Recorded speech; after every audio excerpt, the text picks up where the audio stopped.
Enquanto Juquinha Quintanilha palavrava o capitão Zusa Barbirato a respeito da onça pintada, eu aceitei convite do campeiro de Sobradinho, Antão Pereira, para uma caçada a uma capivara de banhado, na certeza de que era peça taluda, que comportava o gasto de munição. Eu ainda avisei: veja lá, seu Antão, não sou homem de tiro miúdo.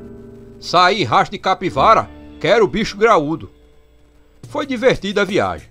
De conversa em conversa, veio o banhado da caça. Um tremendal das maiores desavenças. Mais de 100 raças de cipó em guerra de exterminação contra tudo que fosse verdal. De não restar coisa de folha e raiz que não recebesse o abraço de tamanduá da Zimbira. Pois muito me admirei que no oco dessa bruteza, com bafo de pântano boiando de algodão e rama de cumieira, tivesse capivara, que é bicho que sempre requereu mato vivo, de boas águas e melhores sombras. Sabedor desses prediletismos e regalias da caça, larguei no vento minhas dúvidas e meus embargos. Seu Pereira, como é que tem a ousadia de tirar da cama um coronel de patente para um rebate falso de capivara? Antão Pereira era sujeito sisudo de nunca mostrar o dente de riso a seu ninguém. O Parda Vasco bem que tentou procurar um argumento para o não aparecimento da caça. E foi para acalmar o brilho de Antão Pereira ferido que mudei o tom da conversa para o caso da onça. Vós mercê, que é de comprovada valentia, seu Antão, está contratado para pegar a pintada. Um danoso de um lobisomem, se passasse no carrascal, não fazia tanto estrago na coragem de Antão Pereira. Foi eu falar de onça que o homem mudou de uma vez para outra. Encarei de frente o medo dele. Era de escorrer do rosto igual leite de mamão. Segurando esse receio pela gola, fingia aborrecimento. Isso é uma caçada ou um acompanhamento de defunto?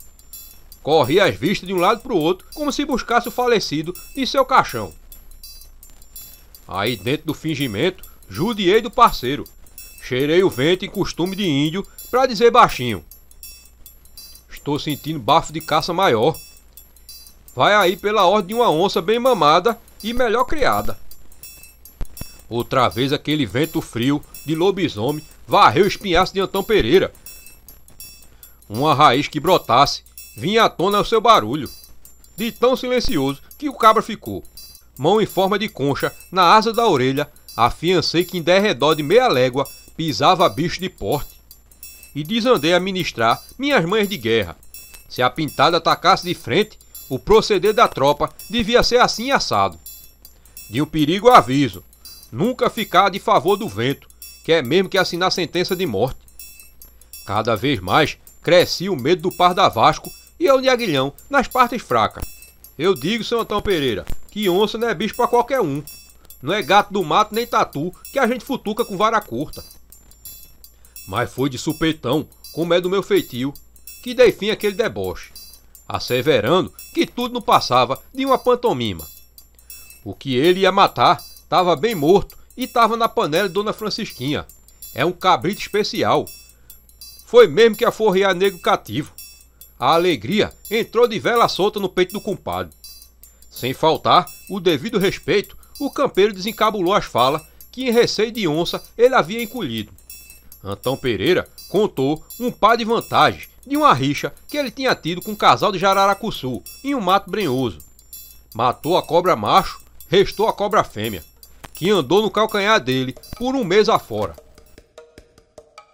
Até que na redondeza de um lacrimal, no entardecer, a cobra armou um bote traiçoeiro, mas tão desinfeliz que seu dente vingancista só encontrou o aço da espora e veia mortal nenhuma.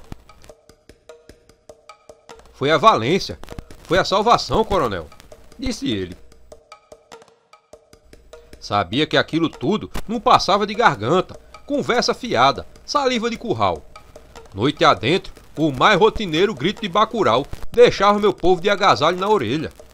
Para debelar essas inventorias, cacei a palavra dele, asseverando que era tempo de arrepiar a carreira. Eu quero ver essa capivara, seu Antão. Pois foi Ponciano falar isso e aparecer na boca do taquaral aquele pedação de onça que em medida de olho nu ganhava de um garrote em tamanho e peso. Antão Pereira, braços no alto, gritou pelo santo nome de Nossa Senhora do Parto e sumiu na macega. Oxe, tu não tá recebendo as notificações do caos de cordel não, é? então vê se tu não foi desinscrito do canal. Ou então, desativa o sininho e ativa de novo. E dessa vez, põe para receber todas as notificações. Agora sim! Quando dei balancete da situação, vi que estava desprevenido de gente, sem atinar como o sujeito do porte, tal qualmente de Antão Pereira, corria tão rápido daquele jeito. Nunca fui desajuizado de enfrentar em campo aberto, sem maiores instruções e preparo de armas, tanto peso de onça daquele. Sem outra espingarda, senão a minha, desguarnecido de costa, tive que recuar em saída estrategista. Esse ponciano acabou se escondendo em um pantaneiro de água-choca, onde ninguém e nem bicho passava. Cheguei no Sobradinho mais tarde, mais água podre do que gente. Feita a mudança de roupa e lavagem de barba, em língua de urtiga eu recebi o medroso. Antão Pereira veio de rabo encolhido, vela murcha, sem vento sem fala. Onde estava agora seu ar corajoso de matador de surucucu? Larguei de lado os veludos dos frades e as boas educação do foro e foi um arrazoado de vazar a sala e entrar no corredor e sair na cozinha. Recriminei o covardismo dele até gerações passadas e por passar. Se não sou homem de patente, com preparo de guerra, a onça tinha feito uma desgraça.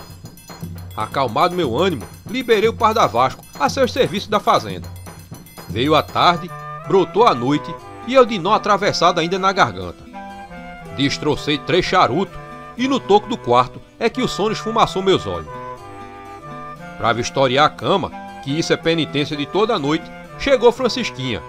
Queria ver os lençol, se as fronhas do menino nadavam em cheiro de limpeza, se o quarto estava em ordem. Liberei o zelo dela, agradeci seus cuidados. E é nessa fundura de sono que dou vazas de regamento do coronel.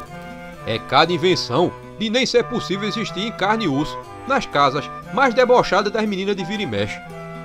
Pois andava eu, na melhor parte do sonho, em libertinagem de descascar a Dona Branca dos Anjos, quando escutei um baque estrondoso na madeira. Acordei, pra logo a moça sumir como renda, levada do vento. Cocei a cabeça com raiva e obtemperei, aporrinhado. Ora essa! Logo na hora do proveito é que eu fui acordar. Depressinha, voltei ao travesseiro, na esperança de pegar ainda a dona do meu bem-querer num recanto de corredor ou sofá vadio. Forcei os carneirinhos na sonolência e já aprontava outras safadezas na precisa ocasião em que rebentou, junto do beiral da janela, aquele ronco dos demônios.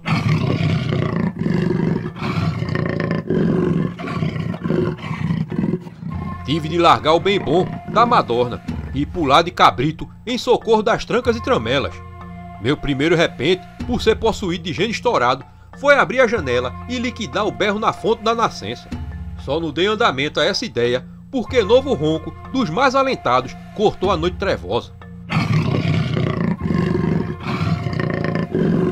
Pensei, é a onça. E tanto era a onça, que logo aquela pata começou a arranhar o lado de fora, esperançada de pegar um ponto fraco da tramela. Como estivesse, por assim dizer, em solidão, com meia dúzia de saia debaixo da telha, resolvi fazer prudência, o que não é da lei militar, nem do meu feitio estourado, mas que cabia naquela ocasião. Tanto mais que eu andava cativo de jura e compromissado de não desbaratar aquela onça de mão própria. Dentro desse proceder judicioso, recuei em ordem na direção da sala. Retirei do armário uma espingarda que estava sempre de prontidão, arma de boca larga e arrasadeira. Tive até pena do estrago que o chumbo podia fazer no couro do gato. Com esse pensar na cabeça, ponderei baixinho, de modo a não ser escutado lá fora. Era tiro tão danoso que nem a pele ia ser aproveitada. Sabedora de que havia arte militar por trás das paredes do Sobradinho, a pintada passou o galinheiro, pelo que até hoje tá voando criação de Francisquinha no céu do Nosso Senhor. Não contente da matança, o gatão rodou o sobrado e veio estabelecer sua pessoa na varanda, um palmo da cadeira do falecido Simeão. Enquanto isso, pela vidraça, eu acompanhava na varanda as artimanhas da onça. Era viver de grande porte, a cauda, sem falar no espanador, media pra lá de um surucucu das graúdas. Depois do que vinha um gatão, uma peça soberba com fogo de raiva no olho, tão alentada que o assoalho chegou a gemer em mais de uma tábua.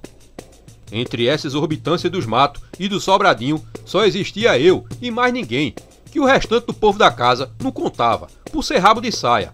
O que mais podia fazer Francisquinha e suas agregadas, a não ser cair nas orações do oratório, acender vela Santo Onofre ou São Bento e sair em ladainha pelo corredor. Era isso ou outro ajutório nenhum. E aí, minha gente, gostaram do vídeo? Mas calma que ainda tem mais. É só escolher uma dessas opções que está aí na tela.